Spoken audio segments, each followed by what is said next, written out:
the Champ and Contender podcast.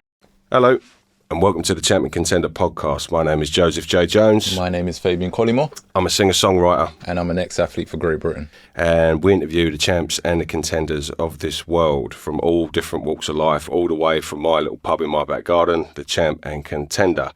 We interview musicians, artists, actors, boxers, kickboxers, coaches, and we got one of the best coaches around. Without further ado, boxing coach Mark Tibbs. How you doing, Mark? Lovely, thank you. Thank you for both of you for inviting me today. Oh, mate, like we was over the moon. Like. This is cosy. Yeah, very cosy. This very is cozy. where my wife knows I am, mate. Shame it ain't a Friday night. Yeah, exactly. Mondays and Wednesdays are when we do the pod, innit? Anyway, listen, for those who don't know you, Mark, tell us a little bit about you, who you are and what you do. Yeah. My name's Mark Tibbs. I'm a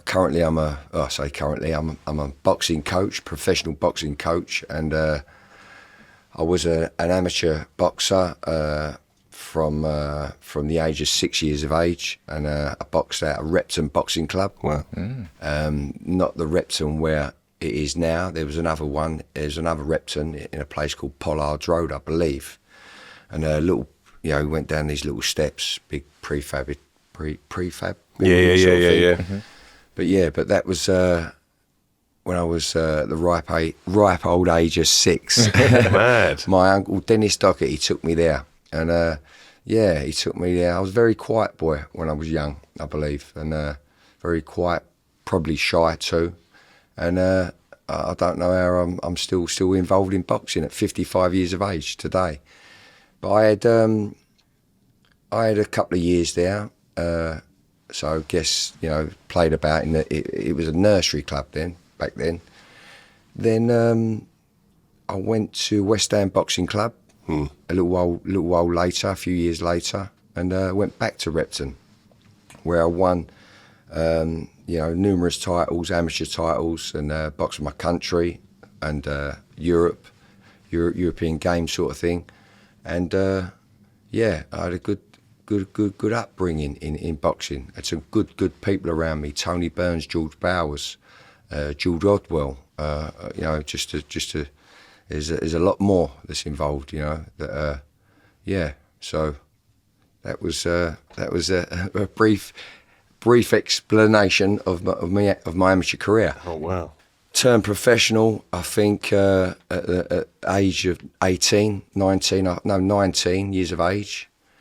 I had a really good amateur career, and I just got into the England squad at Crystal Palace, and I think the head coach there was a guy called Kevin Hickey, and a very strict guy. And I never really left my circle. My circle, like me road, me street, me school, me close people, uncles and aunts, me brother.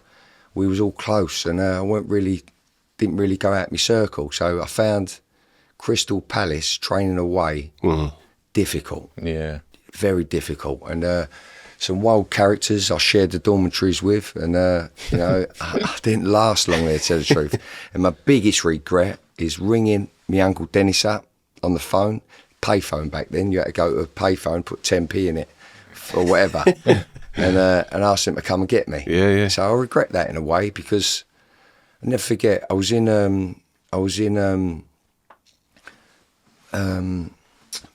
West End, the West End of London. I had a great fight. I was in the Class C of the NABCs, which is, I think is the last one you can enter. Yeah.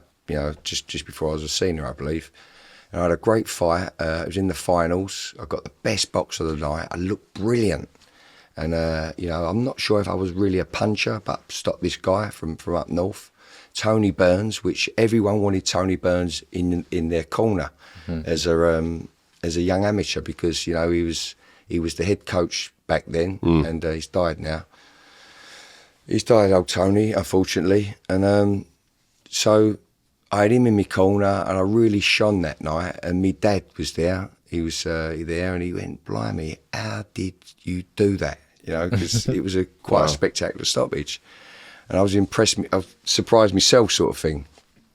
But I'll never forget, Tony Burns told me to do these sprints. A week before me fight, he told me to go over a park. He went, mark out a tree from 100 metres, do 10 sprints, so many rests. I'll never forget it. Done them, might be more back, I can't remember. But these sprints gave me gears. Yeah. And I ripped a combination, and he stopped this guy. And I didn't think I stopped people. But it was the Class C, and I won the Class C, and I got the best box of the wall tonight. But the moral of the story is, I was talking to a journalist after, you know, and I felt Kevin Hickey was standing in the background, and they asked me whether I would be going, you know, to help the Olympic team out, and you know, for them to talk. I now know as a experienced coach trainer that you know, you have regrets a little bit. He was speaking, you know, about me not going to the Olympics because I was too young, but in and around that circle, and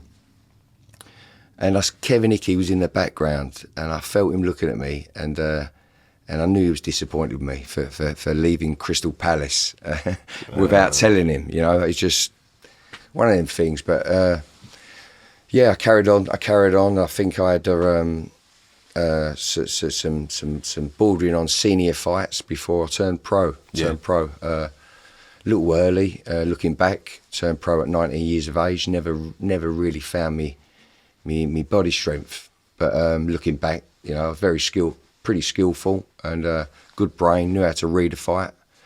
And yeah, but I had 25 fights, 25 professional fights. I lost twice and drew once. So yeah, it wasn't too bad. Didn't fight for a title, unfortunately. Didn't fight for a title. Yeah. Right. But back then we didn't fight for titles until we had 25 fights back then, you know what I mean? Yeah.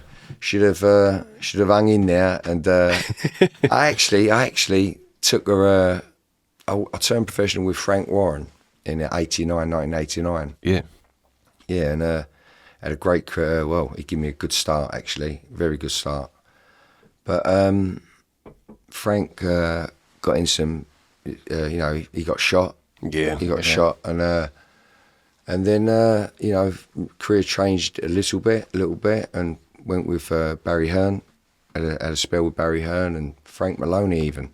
So I was a little bit lost, jumping about from promoter to promoter. Yeah. And I thought one day I was a little bit bored and fed up, a little bit burnt out. Yeah. So I had a long amateur career, really, 80, 90 fights, and yeah. So I thought I'd have a year out, and at 24 years of age, and trust me, 10 years went by like that. Yeah. So from 25 to 35, and yeah, it just flew. You know, I miss me the best years of my life, so to speak. So, yeah. But now I'm a trainer, you know, professional boxing trainer now. Yeah. So from 25 to 35, is that where you found your calling for boxing coaching? Well, I guess so. Yeah, I guess I did. To be fair, I've always been in a gym, always been in a boxing gym, in and around boxing gym. It feels at home. I feel at home, you know. And but I've trained. I was disciplined, you know. Very disciplined, and one day, my dad's a very successful boxing trainer. Yeah. He's trained, you know, all the names that we know. Yeah. At the top of you know, British boxing, world boxing. Some fought for world titles and won world titles. He got a phone call to have a look at Billy Joe Saunders, you know, and so you know Billy Joe Saunders. Yeah, definitely. Yeah, so I was, you know, my dad. I worked alongside my dad with Billy Joe. Yeah, and from then, I think I might have had a couple of little pros. You know, I trained for Frank Warren back then, but Billy Joe Saunders, I guess, was I assisted me dad in bringing Billy along. Okay. And yeah, so that's where I got the calling, so to speak. Yeah. Well, your dad, obviously, Jimmy, like, amazing coach, like you say. I mean, that must be instilled in you from a young age anyway. And I mean, like you said, you're just surrounded by boxing knowledge. You know, what was the best thing you learnt from your dad, Jimmy Tibbs? My dad's always. I'm always watching. I'm a analyzer. Yeah. Yeah. What's the best thing I've learnt from my dad? My dad's. I guess my dad's taught me everything, really. You know, boxing wise. Yeah. I've not known.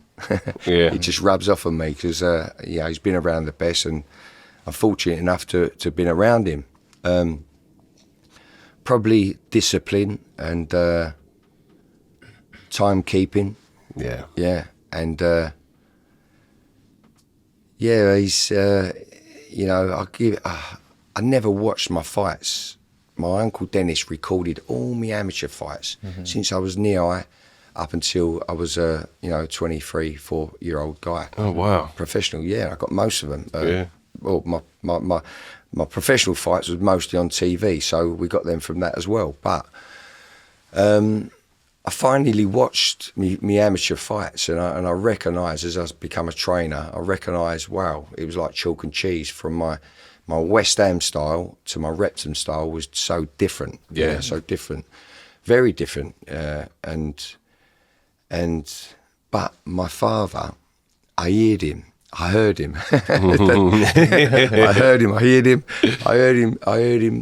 Talk me through it. You know, because he was passionate. He was a winner. You know, and the amateur boxing halls back then, it was buzzing. It was filled up, a lot of tension. Arguments even amongst adults about their children and that. You know what I'm saying? But when I never thought, I held on to every word when I was boxing. Gets me emotional. Yeah. I bet, definitely. I mean, I'm like that with my dad because I need a T-shirt in here that says my dad was a boxer, because I say it in every interview about my dad. But like you say, I get emotional about my dad because to me, you know, that's the reason it's called the Champ and Contender, because he always says to me, I could have been someone, I could have been a contender. like the old Brando film. Yeah.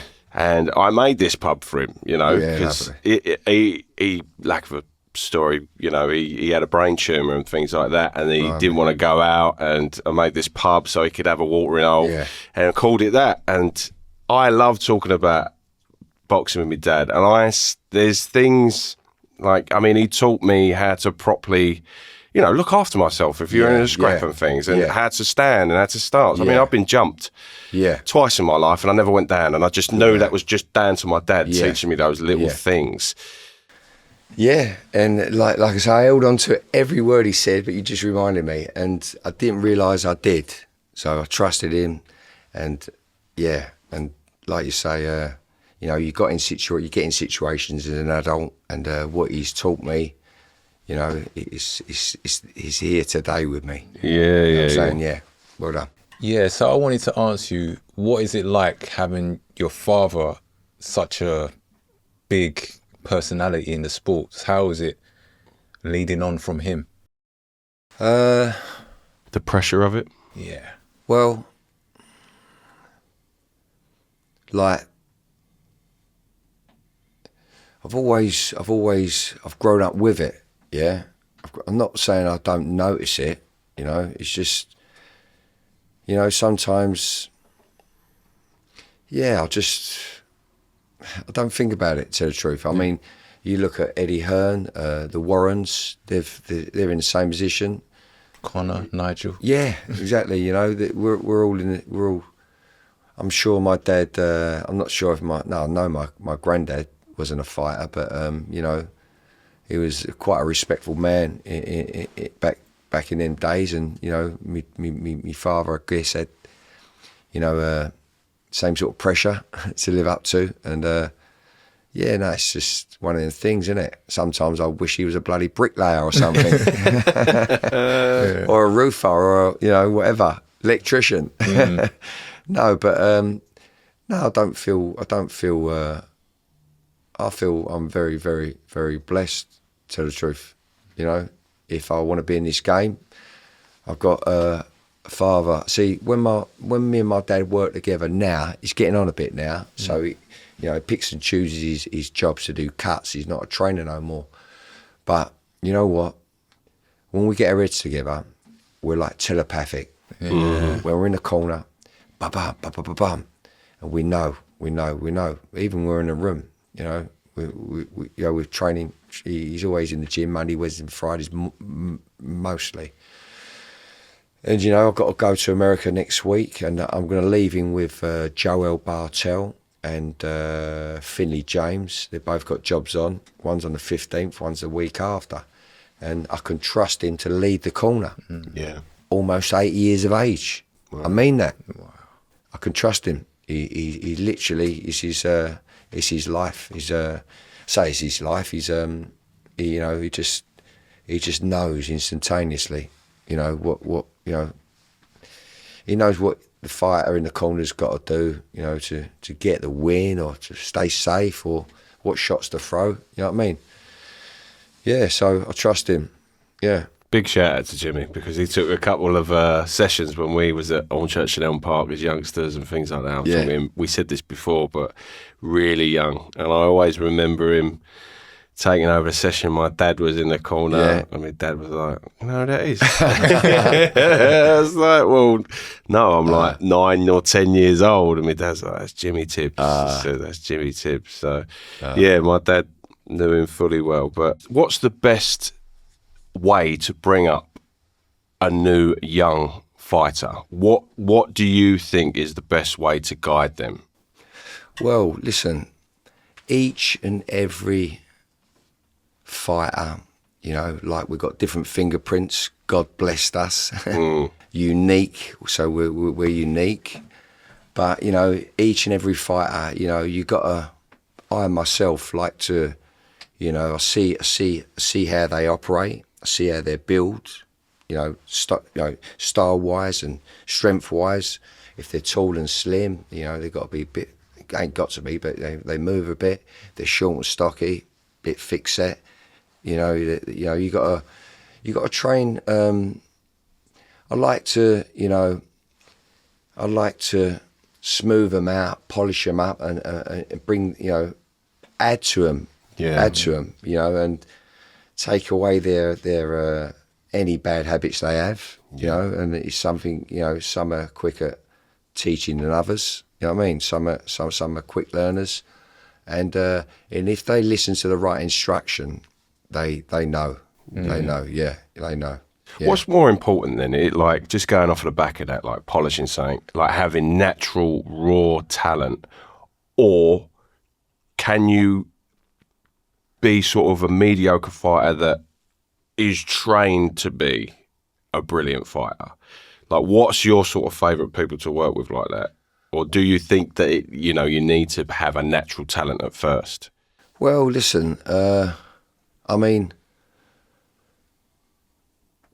like Frank Bruno, for instance, we're talking about my dad, yeah? Like, big, strong man, very disciplined, good worker. He wasn't the most naturalist of blessed boxers, you get me? Yeah. And went and won world titles, you know what I'm saying? Yeah. So,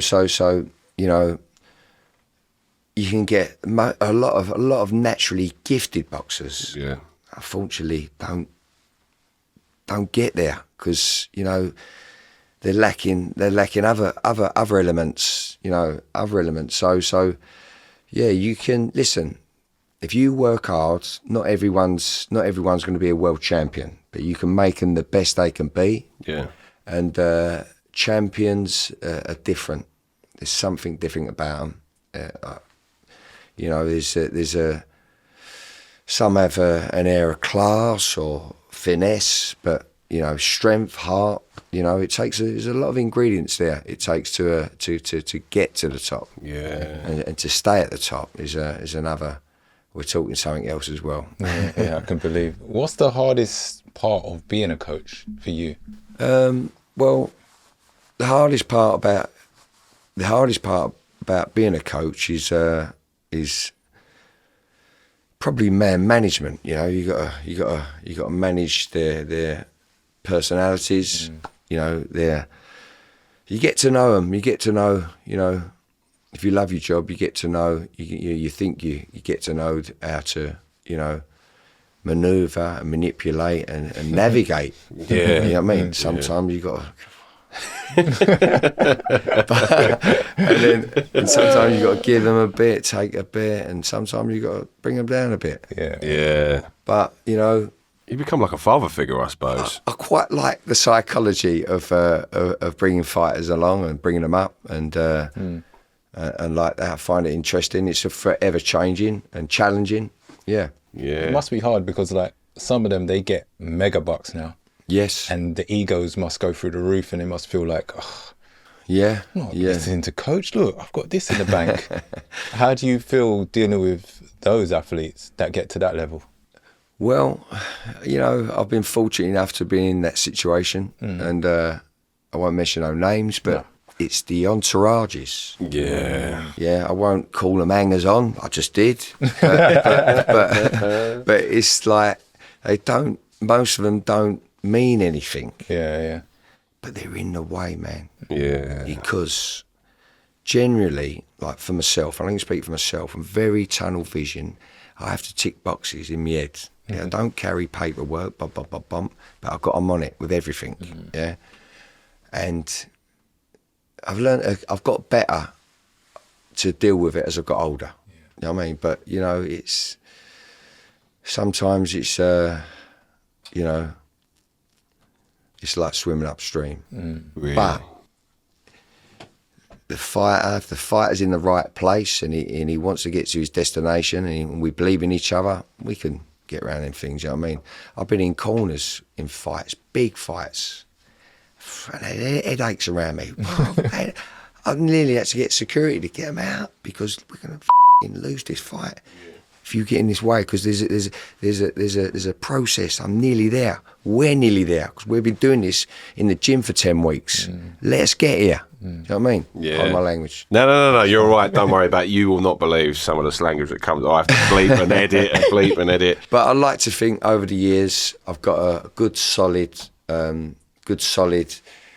extended family of trainers, coaches who I can bring in as and when, and that is it, and that just comes with experience, and time you've put into the business, as in boxing. Yeah. So with the heavyweights and the lightweights that you've trained, do you have to train them completely different to each other? Well, you know, I believe pound for pound, you know, we're all the same. Yeah. You get me? Yeah. We're all the same. Pound for pound, we're all the same. The heavies, you know, we don't hit the road too much. You know, we do other stuff to get gears and to get them combination gears. But I think pound for pound, there's all, you know, some are good left hookers, good, you know, good right handers. You know, they're all the same, but you just, I think pound for pound, you work with, you're same with a heavyweight as you do a lightweight. Yeah. But you know, like it's the styles. It's the styles that you gotta make better and polish up, and or take away their bad elements about them, if it makes sense. For you, who was the hardest worker in the gym that you've worked with, even to this day? Yeah, Dillian Whyte. Really? Yeah, very hard worker, extremely hard worker. Billy Joe Saunders, incredible worker. Wow. Yeah, incredible. Johnny Fisher, got to hold him back. Got to hold him back. Wow. Won't listen.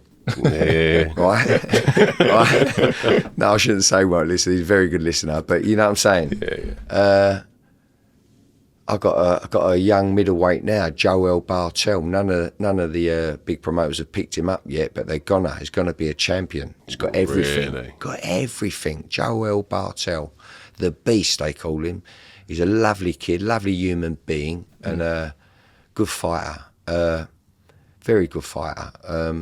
Needs a couple more years domestically, and you know you're going to hear about him. What was that question you said? Who was the best one, the hardest worker within the gym that you know personally? That sticks out. Listen, I got to say it, Colin Lyons. I don't know if you heard of Colin Yeah, Lyons. mate, Colin Lyons lived next door Yeah. to one of my best mates. Like, Colin Lyons, see, incredible fighter. championship mentality. They all work hard, and to be fair, I don't really get involved with people that ain't gonna, give you what I'm giving you. Yeah. Do you know what I'm saying? So I can't really talk anyone I've been involved with that. If I'm not involved with them now, or if they didn't last with me, it's because probably might be because of that. Yeah. Is there any in the gym that don't really hit the levels that you want, but on fight night they can raise their game? Yeah, well, listen, I've got a super little fighter now. You're all going to hear about him. His name's Giorgio Visioli. Oh, Yeah, I've asked him to come on. He has not replied yet. I've Oh, told he him to come will, he in. will. He's a southpaw. He's a super fighter. He's got it all. He's got it all, but experience. He hasn't got professional experience. And listen, he went to me. He got in touch with me. I was in Spain a little while ago, about a year ago, and on holiday. His manager rang me up and said, would I have a look at him? So I said, yeah, get him down to the gym. Had a look at him, and I think I had 2 or 3 days with him, Monday, Wednesday and Friday. I took him to Tony Sims's gym, the Matchroom gym, because he was with Matchroom, and Tony had sparring over there. Took him over there, and beautiful. Mover, tell him an instruction, give him an idea, give him an instruction, does it, nails it. I didn't know him, his first spar. He backed into the corner. He got backed in his southpaw, got backed into the corner. He was slipping, sliding, and he went to come out and get back in that corner, stay in there. He started, well, let them go over your head, bending, slipping. Now counter, bang, crunch. Beautiful, absolute beautiful. So I knew then he was the way he responded to instructions, 20 seconds. Round after round after round, beautiful, and he's now 5-6-0, 6-0 now. He's 6-0. He's probably stopped 5 of them inside the distance against decent opposition for where he is in his career. Very decent opposition, and he's got to get a little bit more experience yet, but he's going to be a good fighter. Is he lightweight? He's well, listen, he says he's a super feather, Yeah. but I says, listen, until you fight for a title, let's see where we're at. When you get see where we're at, because I've had fighters in the past that come in and they say, I'm this weight, because I go, let's try and forget about your weight for a bit, because their amateur coaches put them under too much pressure. They flog them to hold their weight down, but they forget that they're growing young men. Yeah. Growing young men, and you can't grow if you're not getting the right nutrients and not allowing your body to grow, not allowing nature to take its course. You know what I mean? Unless they're fat as a pigs, you've got to get them off. It surprises me that though, because I mean, I would feel I'm not a boxer, but I would feel that I would want to fill out. Do you know what I mean? I would want to get bigger and hit bigger levels, if that makes sense. We had Sonny Hardy in here, so Kevin Mitchell's young protege. Yeah. He's 7-0, could be 8-0 when this comes out. But I mean, someone like that. I mean, how would that feel? Someone you've personally worked with, who's now a coach, and then you're almost going head to head with one another. Like, let's say, for instance, Sonny versus Visioli. Like, if he does go up to lightweight, I mean, that must be a bit of a mind-blowing situation, because Kev would have got all of his stuff off of you and your dad. Yeah. I mean, how would you handle something like that? Well, like coaches like Kevin and myself, you grow in the business and sometimes you face each other.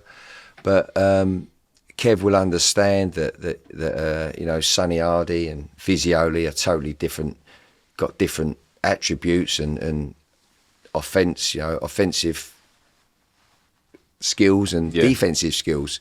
So it's why it's called boxing. So box out, fox, ping and sting, I say, and crack at times, but only if you got a bit of power. But Visioli, going back to him, I'm sorry I might be jumping here. No, go for it. He chatted with me, and when he first turned over, or first come up the gym, he come up the gym, he was having a trial with me. He says, I took him on the pads once or twice, and then he said, I'm a boxer. I don't punch very hard, bum, bum, bum. And I already took him on the pads, and I went, you can punch, but you're a boxer. Never lose these boxing skills you've got. As you progress in your career, you'll punch harder. But he's banging them all over. But he can't get excited. He's a skillful counter puncher, and he's getting even cuter, and he's going to get more seasoned. But what's I trying to say there now? I do it all the time. I go off as well. I on this podcast, I go off on a tangent. Punch power. But listen, I gave him an honest answer, but I didn't want him to think he's a one-punch knockout artist. But so you give him a little bit of belief, and not a little bit, and punch the body. Don't you like body shots? But he ripping body shots in. But as an amateur, you don't throw a lot of body shots. My dad taught me to punch the body. Got to give him that. When I watch my amateur fights I mentioned earlier, when I was a little kid, I punched body shots like a professional back then. I thank my dad for that. That's the one thing I thank my dad for. Yeah, there you go. Went back there. Before we continue with today's episode, here's a quick word from our sponsor, Blackburn Co. Whether you need staircases, balustrade, fencing, gates, bespoke metalworks, Blackburn have got you covered. And they offer a friendly and professional service. At Blackburn Co, metalwork runs deep. This family business spans 3 generations of skilled smiths, passing down traditional blacksmithing techniques and transforming them into modern welding and fabrication. It's heritage you can trust, built into every piece they create. They work with metal because it's reliable, and their customers choose them for the same reason. Fully insured and proudly accredited by CHAS, Construction Line, SMAS and Safe Contractor, Blackburn Co deliver work that's as safe as it is solid. From large-scale commercial projects to customer pieces for your home, ornate gates, bespoke balconies, railings and more, no job is too big or too small. They offer a full service from design through to installation. If you want to contact them, call them on this number. That's 01277 674299. Or better yet, to go to their website, click on the link in our bio on Instagram or click on the link in our bio on YouTube. Right, back to today's episode. How does it feel on the pads when you're taking shots from like the likes of Johnny Fisher and Dillian Whyte? How did your hands feel? Yeah, that question for me. I was going to go for that. That's all right. That's all right. Well, you know what? When me and Dillian started, he come down to the West Ham Boxing Club because I was my West One Limited sponsor, my gym sponsor at that time, and still now he gets involved with me when he can. Mr. Dean Sumner, got to give him a shout. Lovely guy, one of my best friends. Yeah. Anyway, Dillian come down to the West Ham. I couldn't have had a base without Dean of West One Limited. But anyway, Dillian come down to see me. I think he wanted to train with my dad at first, but my dad was busy with Billy Joe Saunders, and one of my guys I was training, Sammy McNess. He rings me up. He said, "Mark, Dillian Whyte's text me." He says on Instagram or one of them things, Twitter, "Can he come down and have a session with you?" And that's where it went from. Wow. And, he come down and I brought my dad along. I said, my dad was busy with Billy Joe, and I ended up training Dillian trained him a little bit in West Ham, the new West Ham at Plaistow, And I said, Dillian, listen, after boxing, I want to have a look at your body, see your conditioning. He went, "Mark, I'll do all this in Loughborough." But he was so respectful, he allowed me. I wanted to have a look at his obliques, his this, his that, because I'd done all that with Saunders for my dad. So I had a look at all that, and I realised, this Loughborough, and I ended up training him up in Loughborough. Before we went to Loughborough, though, I'm going to answer your question in a minute. About pad work. Because that's what I was trying to get to. But what it was, I shadowed him a lot first, as in he shadow boxed. I wanted to see him move, and I saw a few of his fights, and natural fighter was a kickboxer, wasn't he? Yeah. I liked his character, Dillian. I liked Dillian. I remember once, as it happens, I was flying back from Spain to Manchester, Billy Joe was fighting in Manchester. My dad was in Spain. I had to fly to Manchester and wait a week for them to come. I remember watching Dillian. I'm sure it was against what's his name? Joshua. Yeah. And I like the way Dillian done his press conference, the way he spoke, and you know, I couldn't wait to watch that. So I was happy to leave me dad and Billy Joe in Spain. I'm watching Dillian Whyte in Manchester on the screen. I went to a pub to watch it actually, and too noisy. I went to my room and watched it. But anyway, didn't know I'd train him. And shortly after that, you know, I ended up training him. But after that fight with Anthony Joshua. But anyway, so we done our pad work. I shadowed him first, weights on, because I wanted to see him move, and I wanted to give him instructions, and see, you know, how he responded in instructions. Anything he didn't believe in what I was saying, he'd address it to me, and vice versa.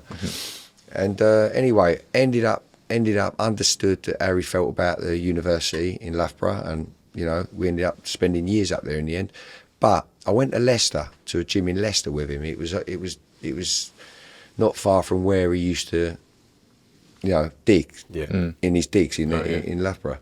And you know, we used to do 15 rounds, right? The old 4-minute rounds, pad work. Wow. I'll give you my word, 30-second rest. Now, I don't know why I did that with him. We did it for a long while. Yeah, may have changed it here and there. But when I found a video of that, actually, because I videoed him in the early days. I videoed that, and so slow. He won't mind me saying this. And we went through a process, but no, me and Dylan, we was padwork conditioned ya. He's a big man. I had to hold him higher, of course, hold him higher. But one day he injured me. We was fighting. He injured me, not intentionally. I hope not. But he stepped a bit close and blew me shoulder. And but no, I've been pretty healthy. But you know, it takes its toll. It takes its toll in camps. But your body's great, man. If you give it time, it heals. Give it time and box clever. Your body heals. But no, it's I'm conditioned. My shoulders and elbows are conditioned. Everyone says, how do you do it? But getting back to Dillian, when he blew me shoulder, he was fighting at the O2. He's fighting at the O2, and he had a guy called Simon Evans. Nice guy, was his physio. But he used to strap me up after that. He blew me shoulder, man. Yeah, but I had to have surgery with that. I was advised to have surgery. Wow. Yeah, and I was gutted, you know, because we had a job in Saudi. Dillian did. Dillian had a fight in Saudi against Marius Wack on the AJ Ruiz card. Oh, yeah, the rematch, yeah. So I was really gutted. I felt like I've lost someone. Because I was walked out of the doctors, 8 o'clock at night in Brentwood, told me I've got to have surgery. Gutted. Anyway, I got a second opinion. So told me the same, manage it, you've got to have surgery. Anyway, I didn't have surgery. I saw a physio. He went, try these bands. And I learned how to do bands. Resistance bands, you know all about them. So I learned how to do resistance bands. I've done 15 minutes before and after. I still had to have a bit of therapy. You took the whole year, brand new. So yeah, brand new. So listen, when they tell you got to have an operation, you know, give it some thought, because I would have had restricted movement. I've got full movement now, but I might have just been lucky. But you know what? The doctor that diagnosed me, he pulled out the car park in a Rolls Royce. Who wanted me to have the operation. So I was scratching my head. And anyway, you know, I'm lucky. I didn't have to spend whatever it was to have the operation. I was you sort of answered the question for me. I was going to talk about Freddie Roach getting injections in his hands. Really? I mean, look, you take heavy punches from big guys like Dillian, like Johnny. You know, I can imagine Johnny can make your hands hurt. Well, Johnny, I've got 2 cruisers in my gym at the minute. Not at the minute. Johnny Hedges has been with me since his first fight. Not his first fight, his second fight. Johnny Hedges, cruiserweight, Southpaw. Yeah. He's the West Ham boy, isn't he? The West Ham fan. He's a West Ham fan. I know. Sorry to interrupt. I know who you're talking about. I'm not sure if he supports West Ham. I'm not in football. Tall guy. Tall guy, tall, dark hair. dark hair. Yeah. He's a Southern area cruiserweight champion at the minute. He's looked like fighting for an English title, I believe. But soon. So yeah, he's a very skilled southpaw fighter, good boxer, very good boxer. And I've got another puncher in my gym, extremely hard puncher. Punches harder than Dillian Whyte. And I used to train Richard Riakporhe. Yeah. Now Richard Riakporhe, he was a cruiserweight. Dillian won't mind me saying it, he punched hard. He punched hard. He wasn't as skilled as Dillian, boxer-wise, but heavy-handed. Wow. Oh, my God, heavy-handed. But what was he with? Tommy Fletcher. Tommy Fletcher, getting back to this new kid in my gym, he punches harder than the pair of them. Wow. But like, he's a young spring chicken. He's 22. If he can still be about it when he's 28, going to be a hell of a dangerous fighter. Tommy, the Norfolk Nightmare Fletcher. Yeah, cruiserweight, south. I'll be looking at. I love doing this because it's like we get the information bleeding through when they're on the telly. Eventually, it's like you want to watch this one, put a bet on them, sort of thing. Yeah, I was with Billy Joe over in Spain or Dallas. He was fighting Canelo or Murray. Only training for the two fights. My dad was his trainer before then. He was with guys from Sheffield as well. What's his name? Ingles. Dominic He Ingles. was with Ingles. Yeah, he was with Dominic after my dad, and then he got a fight with Martin Murray in the COVID. Yeah. So we trained out in Spain, and then he got the Canelo fight.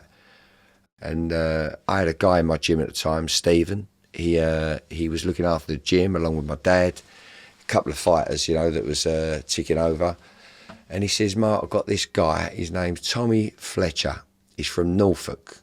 Can punch a bit. I said, Norfolk? I went, blimey, that's so far away. He went, yeah, he wants to come in every day. I went, how old is he? He was 18, 19.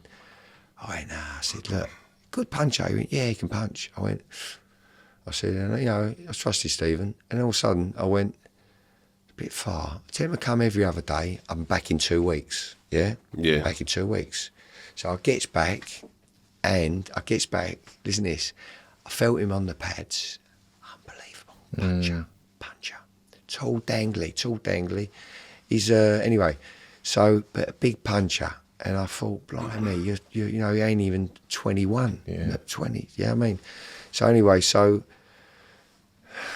no one knew him really, but he had a bit of an amateur career, boxed his country and that, but like not an Olympian or nothing like that. Yeah.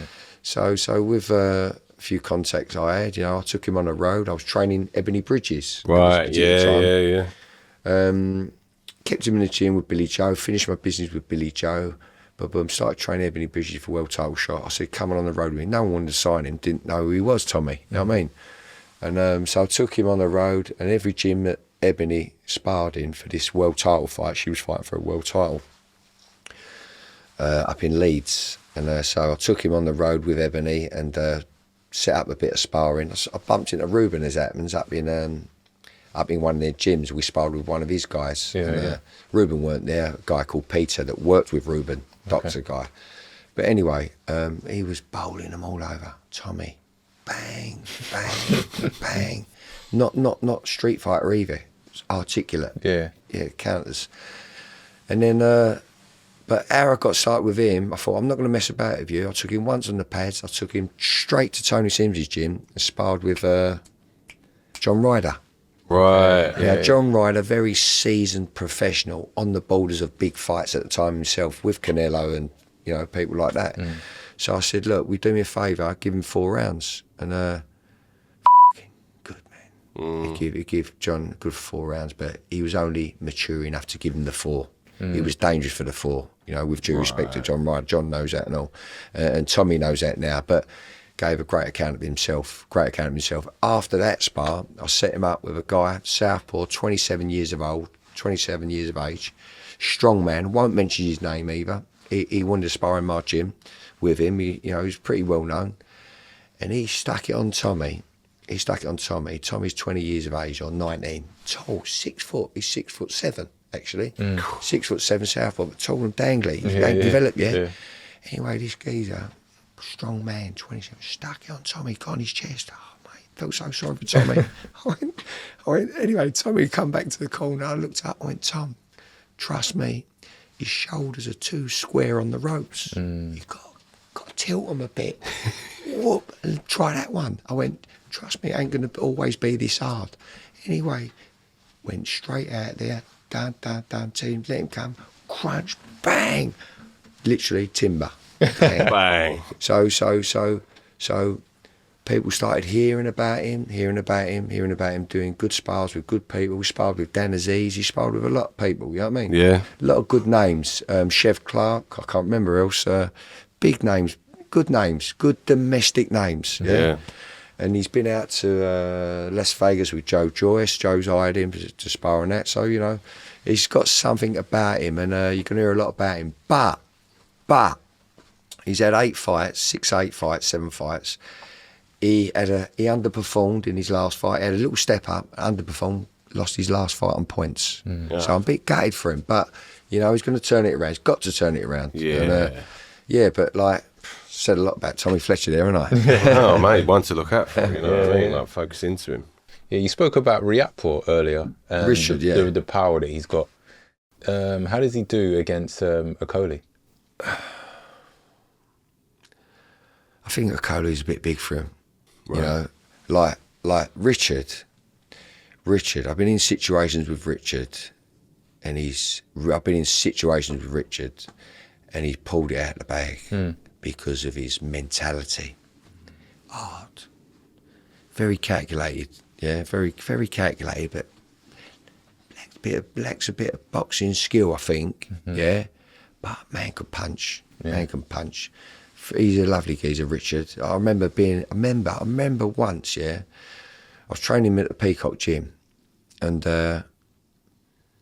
we drew this guy called Sam Hyde, one of Joe Gallagher's guys, so he don't train anybody, does he? and Sam was a very good fighter, good amateur career and all of that. But we was up in Manchester, and I was training Dillian Whyte. I was training for the Chisora 2 fight. Yeah. And we was in a great place. We was in a good place.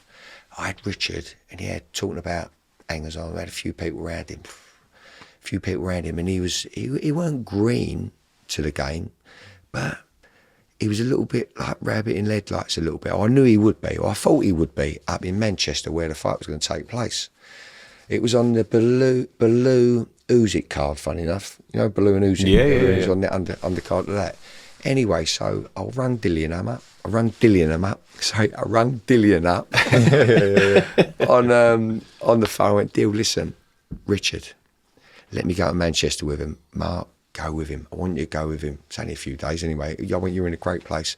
So I went up with him because the public were interested, not the public, the media were interested in his upbringing and knife crime and all that. He done good for himself. He come out of a bad life into a good life. It was a good story. Yeah. You get me? So anyway, I went up there with him. We made a bit of weight. It weren't very. We had to make a bit of weight. He was a bit green at first to the weight. He didn't have to make championship weight if he weren't fighting for a title. And he used to train himself. Didn't need to. You know what I mean? Anyway, fought Sam Hyde. Sam Hyde beat him to pillar to post. Beating him from pillar to post.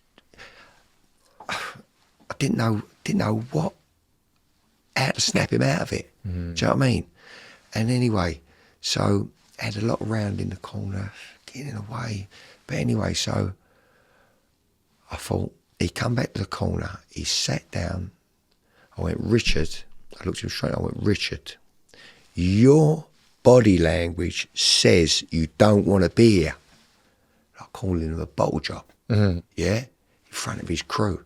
Sorry, Richard, he'd kill me now. But then I whispered, please let me pull you out.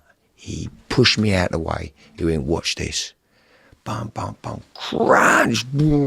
Sam Hyde's eyes come up. Samurai's come out of here like a golf ball. Joe Gallagher, boom, chucked the towel in. Boom. So we got out of jail with that. Yeah. Now listen, Sam Hyde was a good fighter, yeah. But now, a few weeks later, I think Dillian done Chisora.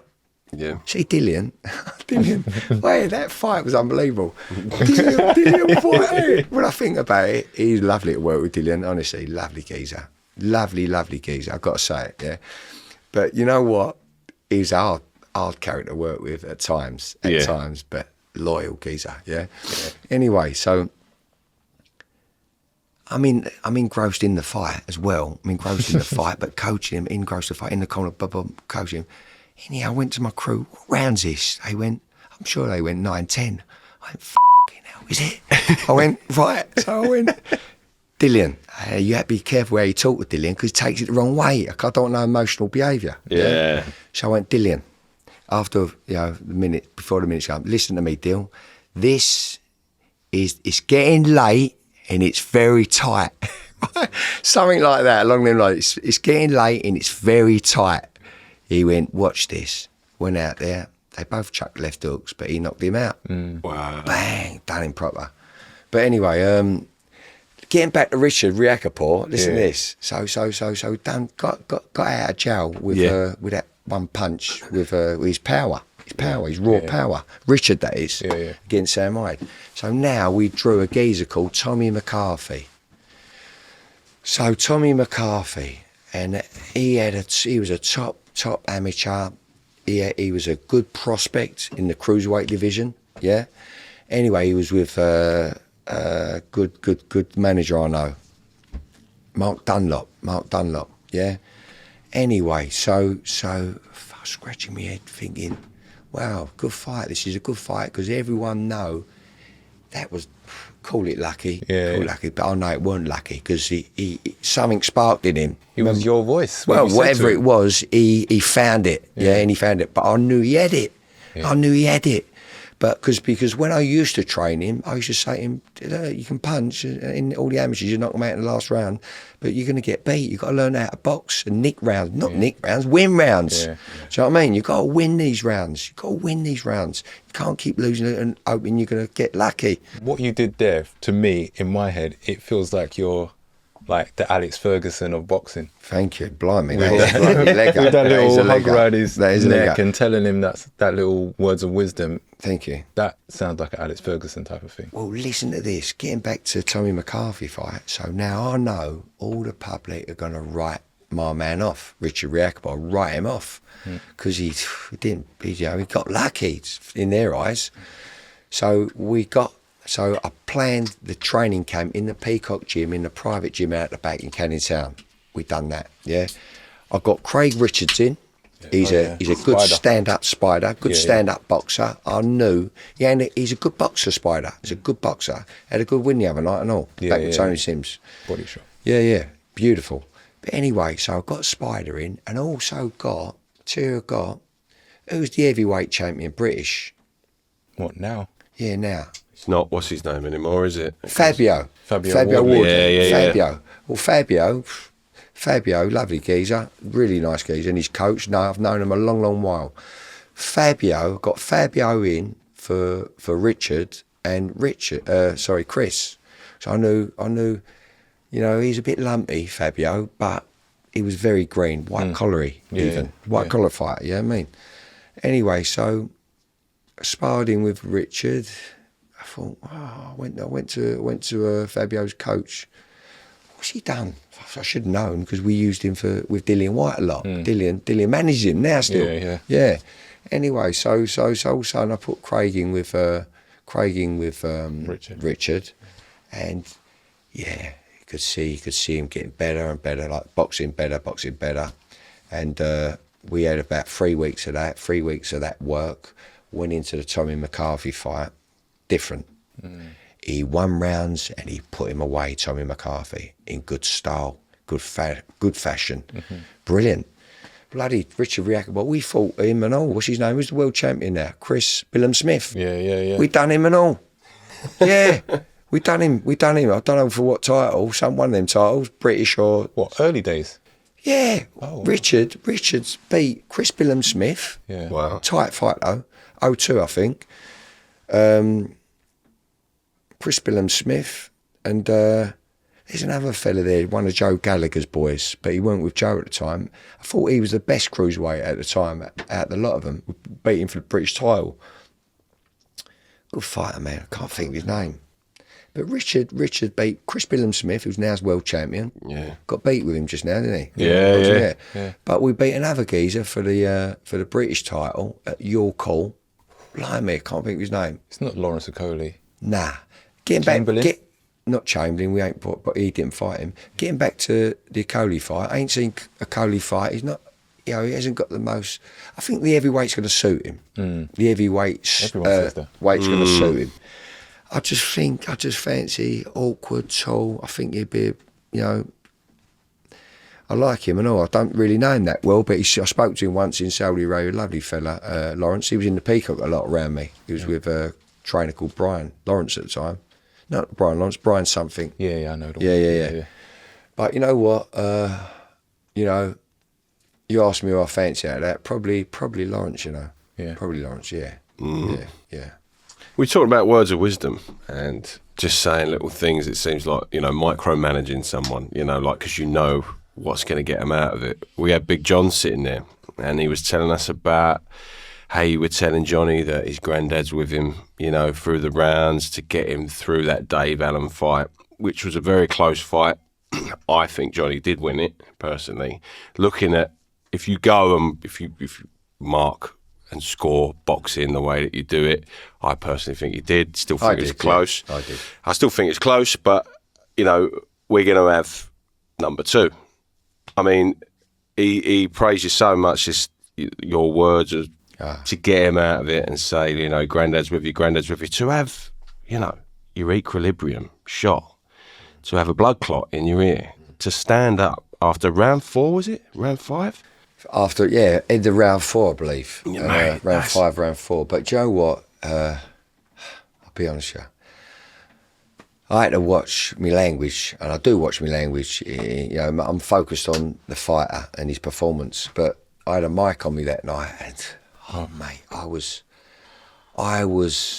thought, mate, how are we going to get through this? But we chipped away round by round, and he's made us something, Johnny Fisher. And this return match with Dave, we're gonna look good. We're gonna look better. We have to look polished, and for the duration of the 10. For the duration of the 10. And we've spoke about one or two things, and it's just got to be consistent. So we have to look good. Got to look good. I think he does it. And I don't think, really, you have to change much. Like, personally, and obviously, I am not a coach, so you will see tenfold more than what I will ever see. Yeah. But to if you know the fight and you know what he went through and having to stand up in that fight to carry on, I mean, what would it have been like if he was completely healthy all the way through the fight? Yeah, well, listen, look, the art of boxing is to unbalance the opposition. So Johnny knows, to be fair, the fight the other night, Paddy Donovan versus Crocker, I thought if we'd have had that referee that night, it might, poor old Dave might have got disqualified. Yeah, a lot of rabbit punches in that as well, though, wouldn't there? But he should have been ticked off here and there. I mean, the body shots, the beautiful body shots, and the setting up of the body shots by Fisher was really good, and Dave complained about them. But that's the experience in Dave, getting a referee on his side, and Johnny probably showed a little bit too much respect, when the fight first started, and Johnny, I think the referee split him, and he split him, and then obviously waved the fight on, but Johnny jumped on him. He has to be like that all the time. Yeah. All the time. And if you get in the back there and the referee ain't saying, you do it to him. Yeah. He hits you up the nuts, referee don't say, you do it to him. Yeah. You know what I mean? But listen, we want to technically, if the rematch comes about, when it comes about, we will, I'm confident what we're going to do. Yeah, I was confident before, but, you know. I love his following. Like, I love it reminds me of Kevin Mitchell, and it reminds me of Ricky Hatton, and it's like real people. It's the working class that follow Johnny. You know, the whole thing with his family. Like, it's lovely to see. Yeah. You know, everybody's involved. John said, he said, say hello to you when you come on. Yeah. So he said he makes you laugh quite a bit. The old man. Yeah, Big John. Oh, mate, he's. Do you know what? We was up in Liverpool once, and I really, I felt, you know, I felt the love, and he's a natural around. But he can soften rooms and warm rooms. You know what I mean? And he just, we walked into a restaurant one afternoon for lunch. A lot of us, about 20 of us, for one of John's fights before the fight actually. And he had me in stitches, always cracking jokes, and anyone and everyone, whoever they are, he's cracking jokes, but it's lovely. He's a good, honest human. Yeah. Big Johnny Fisher, and he's old. Listen, young John, I don't make him like him. No. I don't make him like him. Yeah, he's a lovely boy, and. Yeah, listen, mum and dad, I hope my son don't become a boxer, because, you know, I know what my dad, my dad's, you know, been around me, and I've been around, obviously, all my fighters are reassured, and we want to win we want to win. I train my fighters to win hopefully win in a entertaining way, and take less punishment as possible, safe as possible. But you know what? It's a tough old sport, and emotional parents is difficult for them. Parents, forget that word emotional. For parents, it's difficult for them. You know, but you know, I've been around it for a long while, and I try and navigate the best I can. I couldn't imagine. I mean, you've got a boy. I've got a boy. I've got a little girl on the way. You know, if she does want to take up boxing, great. You know, quality. I mean, that's a thing now, isn't it? Women's boxing. Yeah. Women's boxing coming through. I mean, like, where do you see women's boxing going in the future? Well, you know, 10 years ago, I was in the not top rank, Tico gym in Canning Town. I used to work out there as well as the Peacock, and I had a German girl come from Germany for me to train, and it weren't a bit of me, because of, I hate to say this, it's just, I wasn't brought up around girls doing that. No. And years went on and moved on, and I've watched around me, and then Ebony Bridges was the first lady, you know, I trained as a professional, and I had a good journey with Ebony, really good. I'll be honest with you, difficult, but the ones that know what they want can be difficult. Yeah. Yeah? Those that know what they want can be difficult. Yeah, and she was hard and determined and ambitious. Yeah, and she weren't the brilliantest of boxers. She weren't a brilliant boxer. But she knew what she wanted, and we had some tough sparring for a world title fight, and a world title defence. I didn't want to train her for it. I thought I can't do it again. I went to my missus, Melissa, my wife. I went, Melissa, come home from her Leeds. I said, blimey, I'm so happy we got the result. We didn't get the result, we've done a good job. I'm so happy we got the result. I don't think I could do it again. and she laughed, my missus, and I meant it. I don't think I could do it again. I don't mind telling her myself. But what was it? Do you know what? You know, I've always had men, fighters, men. I trained Ebony like I trained a man. Yeah. But emotionally, it was totally different. Really? Emotionally, totally different. But I learned a lot from it. I learned a lot from it. So listen, I learned a hell of a lot from it as well. I'm glad I helped her live her dream, and lived her dream. She's become world champion. And then I heard about some girl who she's fighting in Australia. Yeah. Eddie wanted her to go to Australia to fight. And I was like, oh my God. Oh my God. A long journey. Long journey. And I says I couldn't do it again. Let me have a look at this girl she's fighting. Fucking, this girl was a bitch, man. This girl, like, the opponent G'd me up. Yeah. Not Ebony, or not Ebony, but so, you know, no, I've got a soft spot for Ebony. I've got a soft spot, but anyway, this girl she fought. I can't remember her name now, but she was from Australia. She was meant to fight in Australia. Ebony was the champion. Are you reside in England now? You UK citizen? She said, yeah. I went, well, listen, you're the champion. She drove here, but you got to sort out with your promoter and your manager. And she ended up having it in England, back in Leeds, I think. Done a great job, mate. I got in this lift on this weekend for this fight against this.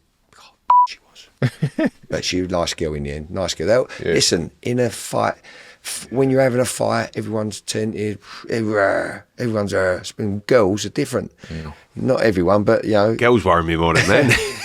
But I got in this tight lift one day. I know who we're fighting. Shannon O'Connell, her name was. Shannon O'Connell. Oh, okay. Yeah. I got in this lift, and got in a little tight lift, and a couple of trainers in there, and this girl was in there. And this girl looked me up and down just like that. But it was the way she did it. I thought, she looked at it, I thought, yeah, that's all we're fighting you. Oh, we're fighting you. And she was like, but she was all right. Yeah. But like, they had a good fight, and Ebony absolutely fought out of her skin that night. I think she done her, put her down. It was very dramatic, good for television. Fans loved it, and she put her away. Yeah, it was good. But Shannon O'Connell, she was a nice girl in the end. You moved on to Elle Brooks now. Elle Brooke. Yeah, what's the potential like for her? Well, Elle Brooke now, Johnny Fisher, I think it was senior actually, but obviously I talked to junior more. Yeah. So Johnny Fisher went, Mark, I've got this girl, she's a friend of my dad's, would you have a look at her? She wants to fight, she wants to box. And he sent me over, you know, what she does and that. And I went, Johnny, listen, bring her in. I've done it out of respect for Johnny. And I had her in the gym, and she's tough. As in, no, when I mean tough, she's another ambitious girl. Oh, let me tell you something. I thought to myself, I had her in for day on, day off, I think, day on, day off for 1 week or 2 weeks. And do you know what? Just a white collar fighter, but she was looking at doing this fight on a platform. I think it was Misfits? Called Kingpin. Oh, Kingpin. It was called Kingpin, yeah. So I looked at it, and you know why as well? I've done it out of respect for Johnny Fish, the big fish I call him, and I've done it out of respect for Johnny, but also I'd done it for Bridges. She was in Australia, She weren't coming back for a little while. Didn't know she was going. I didn't know, but I had whispers she was having she was going to fight this Shannon O'Connell. So I thought I'd get Elle Brooke, and Ebony, because if you work and harmony's good, you can bring each other on.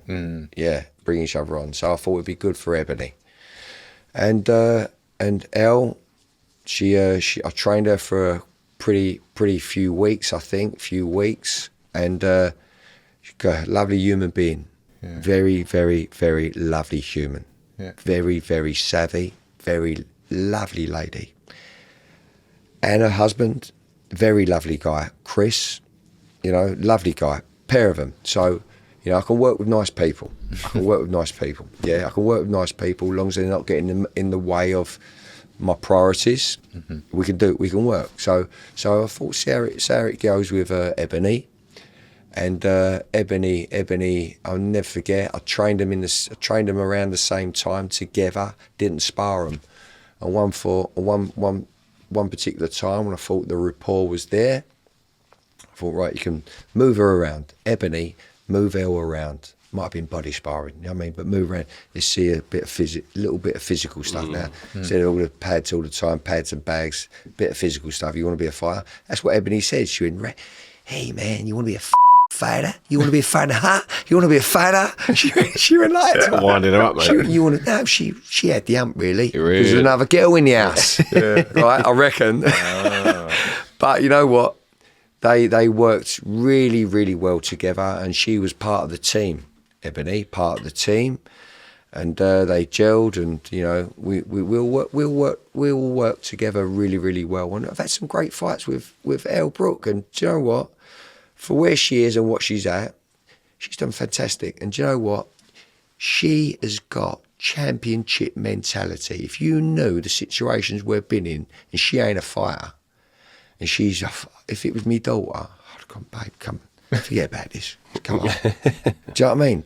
And like situations, she entered a competition. I think she fights around 56 kilos, and this competition went up 63 kilos, something like that. Yeah, 69, 63 kilos. I went, baby, it'll be all right in the beginning, but as you go on, it's going to get hard. Yeah. Anyway, she was banging them all out in the beginning, and then she met a girl called Julie Pocker. I think it was in the finals in Dublin, and she honestly, in the dressing room, I didn't think I was going to get her out of the dressing room. Wow.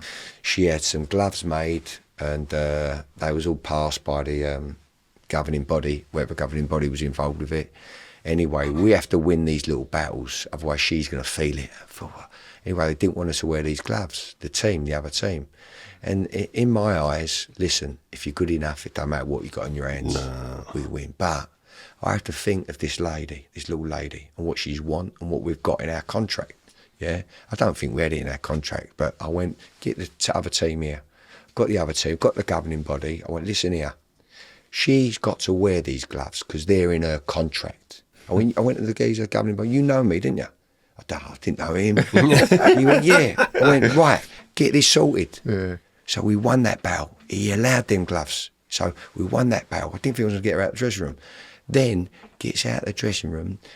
Julie Pocker, very big Brazilian, very popular, like as in she filled out the stadium, yeah. Anyway, comes out, fans, all against Elle. Felt sorry for Elle. But you know what? In the first round, she didn't have the greatest of the first rounds. They traded, and she went down. It could have been half a slip, but she got counted nevertheless. And it's not a very good start. Not when you're not a trained professional fighter. You get me? Yeah. She's a novice. Yeah. But she come back that corner, round by round. She done another 4 there. I didn't know how she was going to do it, and it was tight. She rocked Julie Pocker with a right hand, left hook. Beautiful shot. I didn't know how to follow up because of no experience. So heart and professionalism, unbelievable. But we've won some great fights as well. I call it great fights because it doesn't matter whether they're 4, 10 or 12. As long as they give it their all, you can't help but fall in love with them. You get me? You know what I'm saying?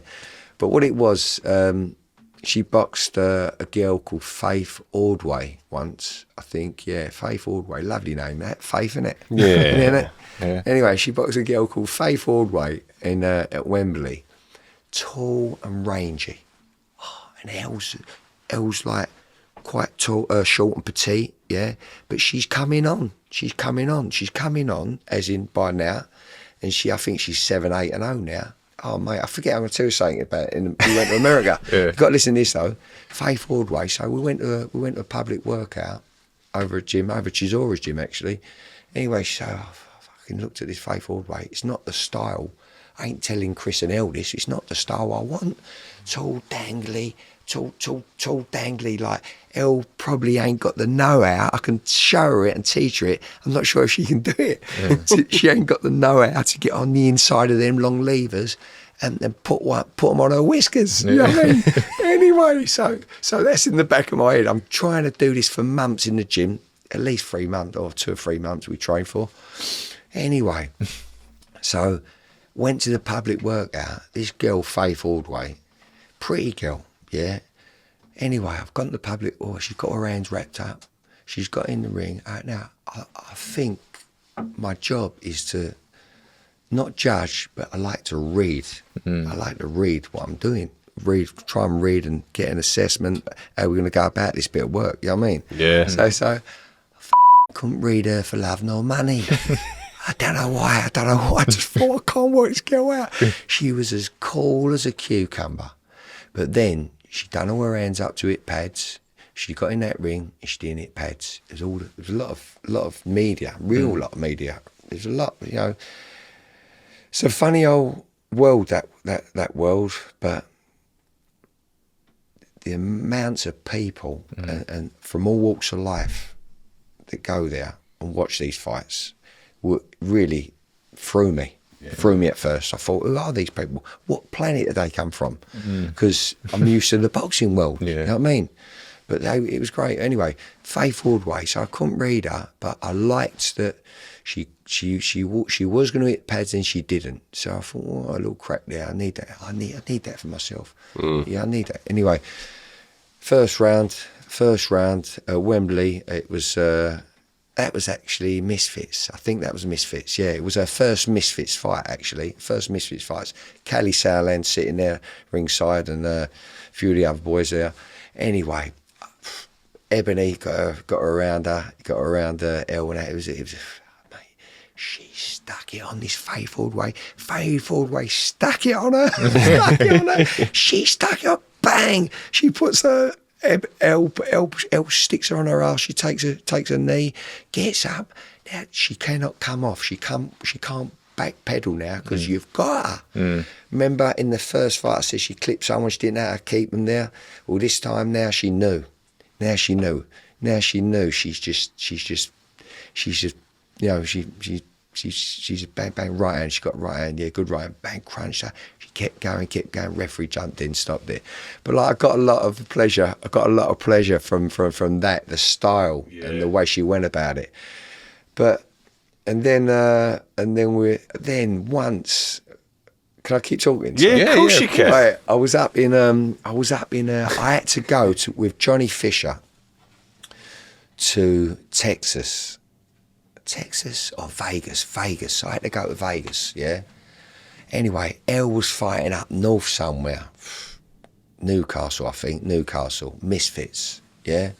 So I was in Newcastle. I went to Elle's husband. Now, you're going to get me back to London because I've got to fly out at 3 o'clock in the morning, something like that. Mark, no problem. Man of his word, proper. Proper businessman, real. Anyway, so he never let me down. Anyway, so you know what? We was up there and she fought, I can't think of her name now. She fought a local girl. She already boxed her in her debut, actually, on a kingpin. Yeah. And I think of her name there. And it wasn't a brilliant fight, but she won, Elle. She didn't know nothing. You know what I mean? Anyway, in her second fight, mate, she looked like a little pro. I mean, her second fight with the same girl. Yeah. Can't bloody forgive me, man, for her name. But she absolutely, anyway, referee weren't on our side. Was not on our side, yeah? And I can't tell you why, but he was not on our side, yeah? So I told her in that corner, she knew it and all, savvy girl. I went, listen here, that man there, he couldn't talk English because he couldn't read us the rules in the beginning, in the dressing room. I went, ain't the referee got to come round to read us the rules? He went, can't talk English. I thought, you know what I mean? So I thought, well, yeah. But I knew he was against us in the fight. Yeah. Because of certain things. He took a point off of Elle for something he shouldn't have done. So it was ridiculous in the first round. Anyway, I said to her, that man there, this referee, because I had the hump with him. Yeah. I don't want to pick off any official, but I'm got the hump with them all. So I went, this man ain't doing us no favours. What we just did in the dressing room, jab, jab, cross. Jab, jab, cross. Get out there and do it. Anyway, she went out there. She like a robot. I went, tee up, tee up, tee up. She went, bang, bang, crunch, bomb, bomb. Beautiful. Oh, girl went flat on the face. Forgive me, the girl, when I see her, she lit me in the face herself. I can't think of her name now. She's a lovely girl. Anyway, bomb flat on the face. But it was the way she sold it after. Yeah, she went up to the referee. She pushed the referee. I remember this. Yeah. And do you know what? We all was buzzing. I had Mike Bartell, Joe Bartell, Johnny Edges, all on the team. We was there. Teams slightly changed, you know, because people's got to go on different journeys. Callie Sowland, Nissa Sowland, they loved it. They was buzzing. Jake Morrell, Jake Moret, yeah. Anyway, gets out the ring. I've got to go to Vegas in the morning. I've got to see thing now. I'm looking at Chris. He was stalled. He couldn't talk. He was stalled. I went, is he going to get me up? He's going to get me back to London, isn't he? I've got to go to America. Anyway, John Edges sorted it all out. They got me back to, and I went out to see Johnny Fisher made his American debut over in the Cosmopolitan Hotel in Las Vegas. Nice. Went over there, yeah. We had a good. He was over there with Sonny Cannon, our strength and conditioner. Done a great job over there. Yeah, and that was good. And then Elle come out there after, and her crew. It was all lovely big, good team atmosphere and that. Sounds like she can turn pro. I mean, like we've. Well, I'll tell you what. She could. She's good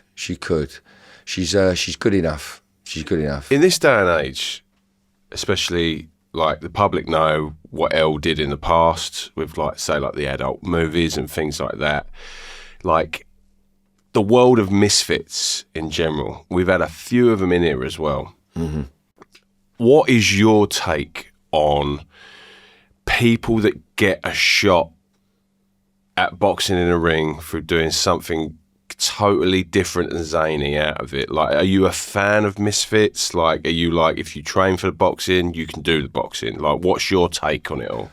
Well, see, if I can connect with a guy, he can, or a girl. Yeah. If I can connect and I want to help them reach their destination, and I feel and think I can, or believe I can. Yeah. Then I'm happy to work with them. I ain't got and if they're decent human, like give me respect and play the game. I ain't got no problem working with anyone.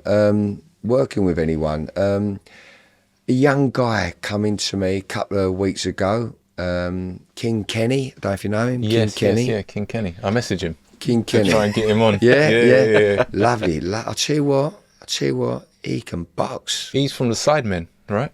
I don't know. See all these sidemen, and this and that. They all, I don't know who they are, but lovely geezer. He's been in. He come in last week, and I said, "Look, Kenny," and I just thought he might know Elle. So obviously I didn't blank him. I said, "Yeah, come in, let's have a look, yo. What you got on? What you got in mind?" I had to go to Spain on holiday as well, so I fitted in before I come. Had a look at him. Got a lovely natural jab. Lovely natural jab. He can be better in areas, and I showed him, I showed him, and he did it. And how does that feel? Lovely. And so, I'm not too sure where we're going with things because I've got a busy schedule at the minute. But it was nice to touch base with him. And like I say, if I can work something out and it fits in both our schedules, I'd love to work with that man, King Kenny, just because he's got a bit of natural talent. Yeah. And he's got something. And I had a quick look the other night. I had a quick look on YouTube, and I thought, he's a real proper experienced YouTuber, nice guy. And my son, I went, son, he's 10, my son. Look up King Kenny. Anyway, looked him up. He's going, Dad, yeah, this is him. Boom, boom, boom, boom. Anyway, so yeah, but that's where I am. I've only seen. I'll actually try to get him in today. I said, come in at 12. Yeah. I let him know too late. I said, look, what I'd like to do with you, I said, do a day on, day off. I went to him for a week. We see where we're at. Yeah. And I really liked him. and I weren't too sure because I got to go to a training camp very soon, so it wasn't nailed down. Yeah. Johnny Fisher and I think Giorgio Visioli's coming to Vegas with me for some experience sparring. So I weren't too sure. I couldn't give any commitments to Kenny, but I really liked him, and I went to Ken. Listen, come in. I'm going to give you another couple of free sessions. I said, because I want to break him in with some boys sparring. Yeah. I promise you ain't going to be a punch bag. Yeah, I'll give you my word. You ain't going to be a punch bag. And I want to see how you spar in the real thing. Pads and all that, all good, well and good. Do you know what I mean? But and I politely didn't text him till really early this morning. Can you get into that at 12 o'clock? But he's come back to me. He went, Mark, you texted me too late. Well, we'll fit you in this week before I go to Vegas. Yeah. I can see that you love the coaching. It's a massive part of your life. Thank you. We got a little game here that we want to play. Go on. So this is Shot Stopper, right? You're not drinking. I'm obviously drinking. I'm going to be your designated drinker tonight. Okay. So we've got a game. So this game, for argument's sake, right, so we say, right, choose between Roberta Duran and Sugar Ray Leonard, right? Tough one. Tough one. Very tough. Can't choose. Yeah. It's a shot. If you can choose, you carry on to the next fighter, okay? So let's say I pick Sugar Ray Leonard. Then I put Sugar Ray Leonard up against another person, and then we go on and go on and go on. You firing the questions? We're firing the questions, and so this is Shot Stopper, but your subtitle is coaches. So it's personal preference for you to say who you think ultimately was the best coach of all time. You're not in it, and your dad's not in it. Yeah, so we've only got who we've got here. So we're going to start off, right? So Ben Davison or Shane McGuigan? Shane McGuigan. Why? Watched him, been around him, and resume. Yeah. Okay. Shane McGuigan or Jamie Moore? Shane McGuigan. Okay. Right. Shane McGuigan or Kevin Mitchell?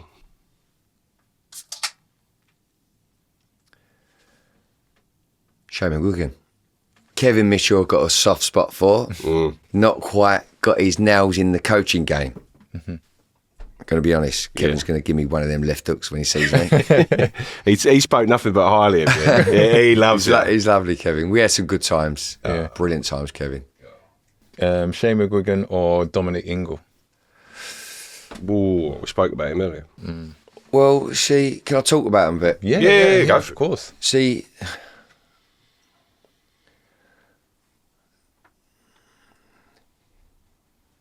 Dominic's dad, what's his name now?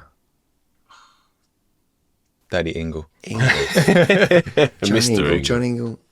Oh, mate, blimey. Nah, he spoke to me once at York Hall after my very first pro fight, invited me down to Sheffield. Blimey. Dominic Ingle. Brendan Ingle. Brendan. See, who did you say? Shane McGuigan? Yeah, Shane McGuigan or Dominic Ingle. Got to choose one. Yeah. Well, you don't, and then I've got to do a shot for you. Ingle. So you're right with Ingle. Okay, so you're choosing Ingle. Right. Dominic Ingle or Tony Sims? Tony Sims. Why? Because he's one of my own. Yeah. And he's a good coach. Yeah, and he's a lovely guy. Okay. Tony Sims or Virgil Hunter? Met Virgil Hunter. He knew I was. Lovely. Yeah. In Dallas. Tony Sims. Tony Sims or Rob McCracken?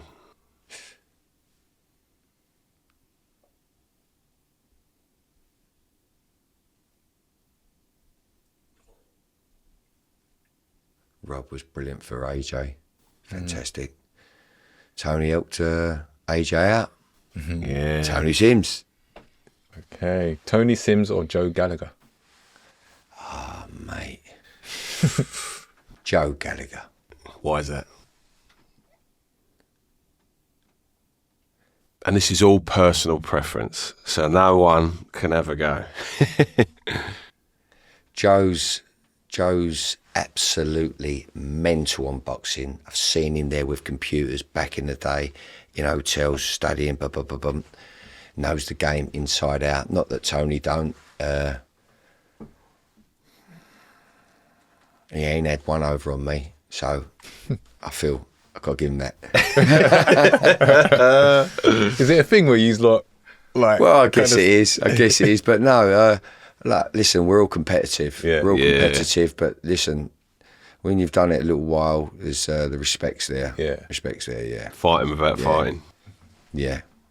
Right, who is it now? Joe Gallagher. Joe Gallagher or Adam Booth? Gonna go with Adam Booth. Yeah. What? Yeah.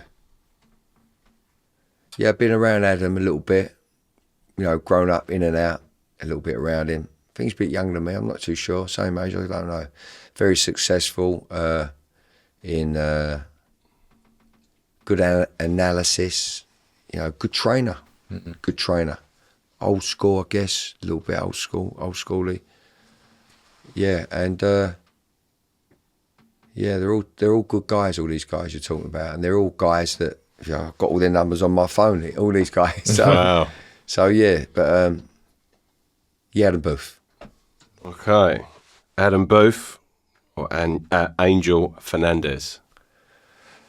Adam Booth. Okay. Okay. Oh dear. I'll do this one. Right. So Adam Booth or Anatoly Lomachenko? Is that Lomachenko's dad? Yeah. I don't know a lot about him, so I'm going to go with Adam Booth. Oh, well. Okay. Cool. Personal preference. Now, these are who I'd like and This is anything personally for you. got ya. That's good. Let's keep Yeah, going. yeah. Okay, Adam Booth or Eddie Fletcher? Futch. Oh, Is it yeah, Futch? Yeah, Futch. Yeah. Do you know Futch. what? I'm going to tell you a story now. Yeah. Sorry to change yours. No, go for it. But I was fighting, on a Frank Warren card at the London Arena when I was about 19, 20 years old, We had a press conference or a weigh-in, I can't think now, at the Tower Hotel in Wapping. Wapping or London, where the Tower of London is, Yeah. yeah. Around that way, yeah. Wapping, yeah. Anyway, me and my fighter mate, Dean Honiton, who's a board member now, and he's a good friend of mine, and we boxed together as a professional, sparred together many rounds, got some brilliant footage of me and him sparring. We were sitting in the Tower Hill Hotel, sitting down waiting to weigh in, I think. George Foreman was fighting, he was topping the bill in London, Wow. George Foreman. Wow. George Foreman, big George, of man. course, yeah. Yeah. Anyway, so we know we're on his undercard, and we're only too pleased to be on his undercard. Yeah. And Wow. and I tell you what, remember the singer Boy George? Oh, Yeah, of Well, course. he had a brother, and I didn't know him, but he was sitting next to us. He was fighting on the card and all. I don't know how. Oh, right. Yeah, he's Boy George's brother. Something O'Dowd, I think his real name was. Because Boy George did box. Did he? He did a little bit of boxing. Wow, I didn't know that. Yeah, a Didn't know little that. bit of I boxing. didn't know that. Well, his brother was on the card. Me, Dean Hunt was on the card. George Foreman. Anyway, mental. Sitting there like this, waiting to. My dad was there. Anyway, there's stairs that go up like this, but it's all enclosed, so you can't see out. If you know what I mean. Yeah. But they come as Big George come up with Eddie Futch. Wow. Now I didn't know who Eddie Futch was because different era. Yeah. I knew who George Foreman was, so I've gone. Dad, I went blimey, Dean on. But George walked up the stairs. He looked straight at us like you. So you're me and you're Dean. Yeah. He went, hey boys, you weighing in today? You on the bill? You on the bill? Just like that. Lovely man. Yeah. Put his hand out, gentle, big but gentle. But I knew that man, that Eddie Futch was Eddie Futch because my dad asked to shake Eddie Futch's hand. He said, Eddie, can I shake your hand? Yeah, and anyway, blimey, I thought I'd get obviously. So Eddie Futch or Adam Booth? Yeah. Yep. Well, I've got to go with Eddie Futch out of a bit of respect. Definitely, you ain't got to say why. Eddie Futch or Roger Mayweather?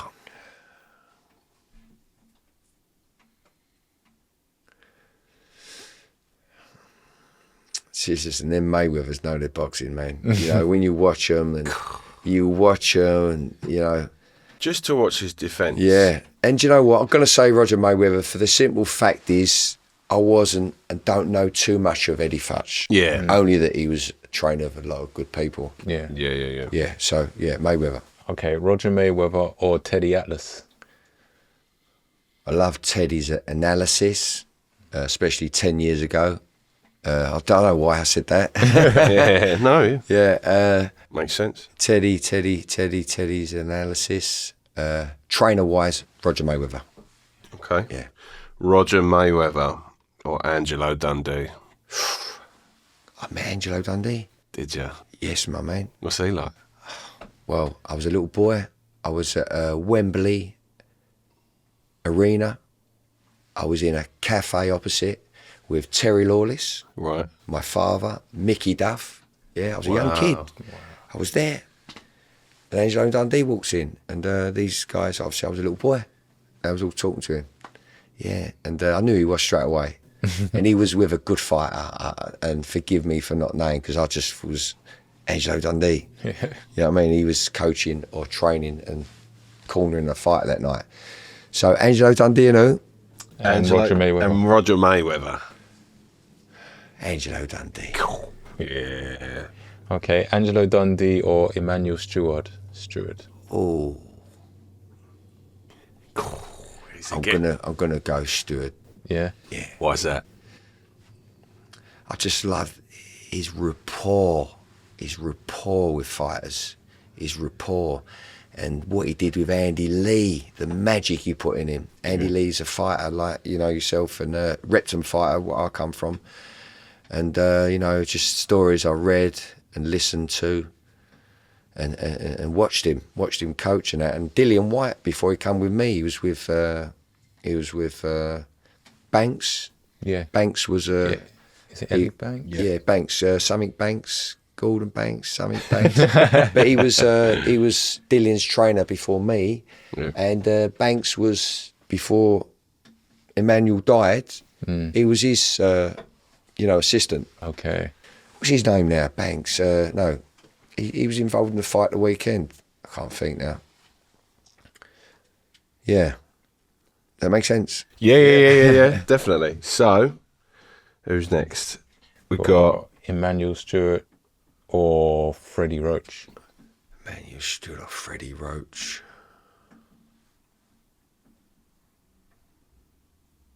Really admired Freddie Roach in the last 20 years for sure. You know what I mean?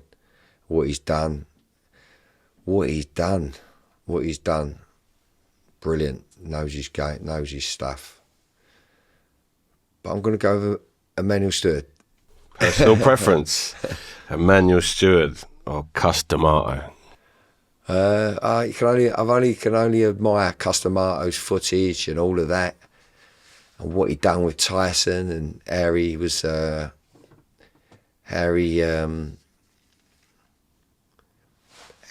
passionate about rapporting with his fighters and all of that. But Emmanuel Stewart for me, yeah. Really? Wow, there you go. Yeah. So Emmanuel Stewart won it. Emmanuel's finesse, readability, and he just knows, man. Yeah. That's the Kronk gym, right? Yeah. Yeah. And I like that style, I guess, whether it's a style or not. That what's his name now? Jeff Banks, Gordon Banks. Anyway. We'll figure it. We'll look it up. Go on. What is it, Fabe? I'm going to check it now. Dillian's You old look it up American while trainer. we're coming up to the end of it. You've been an amazing guest, Mark. Thanks so Thank you much very for much. No, thanks for coming in. Like we really appreciate it. I've got two questions, and one's from a friend of mine actually. He lives in New Zealand now, and he was really interested. What does your faith bring to your coaching? Yeah, well, my faith. Listen, I'm a believer of Jesus Christ. He's my Lord Saviour. Mm-hmm. Born again Christian, you could say. Yep. Yeah, and my faith, it gives me strength. I never doubt it. It gives me the armour. Any situation I go into, I'm not too comfortable with. I have a quiet word with the man, and it gives me peace and strength. Never fails, never lets me down. Yeah. The biggest coach for you in the corner, so. Absolutely. Mate. Amen. Amen. Amen. Yeah, God bless, and thanks for coming you, in. sir. Thank Listen, you both. any advice you would give to a young coach or a young boxer coming up? You know, what words of wisdom would you share with them if they're ever doubting themselves in the world of boxing? Like, what would you say to a young coach? Well, you know, everyone, we're all human. We all have our doubts, our bad days, our good days, but you got to keep believing in yourself regardless, you know, believe in yourself and keep chipping away. You can't give up. You got to chip away. You got to be a bit clever, a bit diligent in routes you take, even training sessions, you know. Yeah, you just got to believe in yourself and get the right people around you. Get the right people around you. And, yeah, be careful of, you know, I don't want to say negative people, but, you know, don't let people hold you back. Don't let people hold you back. Yeah. Devil on your shoulder, so to speak. Say it? Devil on your shoulder, so to speak. Yeah, absolutely. Absolutely. Absolutely. Well, listen, Mark, thank you so much for coming in. Really Thank you appreciate it. Thank you both. Thank you. Honestly, Thank you very that's Thank you. that's been one of my favourites there. I could talk to you all night, I Mark. blabbered on a bit. No. It's a podcast. I've got Thank you. questions after. Yeah. Listen, we got to ring the bell though, so Well done. we're going to stay, everybody. But that's the Champ and Contender podcast, over and out. That was Mark Tibbs. I'm Joseph J. And Jones. I'm Fabian Collymore. All the best. Good night. God bless. Thank you, guys. Thank Brilliant. you. Thank Appreciate that. Really appreciate it. Thank you for your invitation. Oh, mate, Thank you. it was amazing. Banks, I'll text you that later on, that guy's Who name. was it? Did you find I it? couldn't find it. All I could find is